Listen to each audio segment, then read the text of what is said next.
Okay, lahat ng kids nandito sa harapan. Lahat ng kids sa ball area. Let's go, kids! You wanna join? Come here! Alright! Hi, kids! Hello, kids!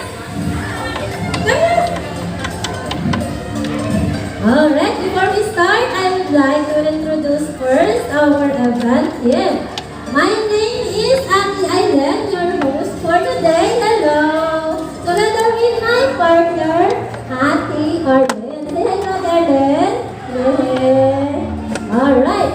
Kids, come here. Okay, sit down guys sa floor. Okay. So, we're going to make a DIY ice cream. Sino gustong kumain ng ice cream? Oh, what's your favorite ice cream?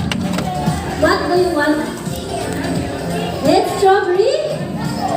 Okay, so we're going to make a DIY ice cream. First step, we are going to put the first circle on the top of the ice cream cone like this. This is alright. So next step is we are going to put the second circle on the top of the cone. This one. What color is this? Blue. Very good. Next step, as we are going to put the circle at the middle of the base and lastly put the first circle on the other side. Okay. And of course, this is our finished art. Okay, are you excited to make your own DIY ice cream? Alright. So, lahat ng kids, sit down na tayo sa upuan. Okay, stand up and sit down sa chair.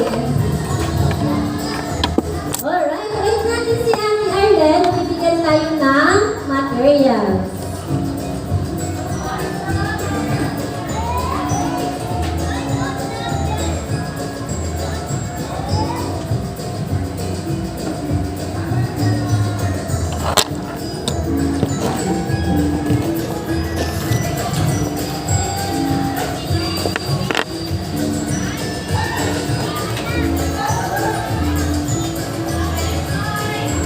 Okay, lahat kayo na.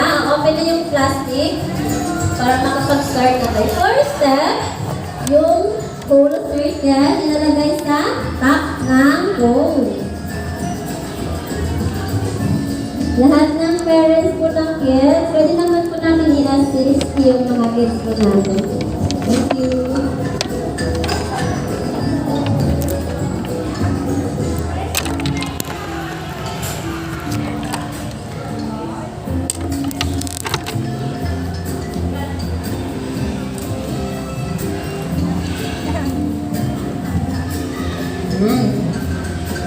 Wow, very good si Kuya.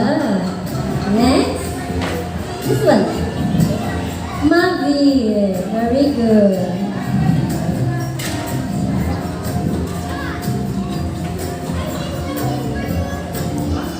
Wow, very good. Next step.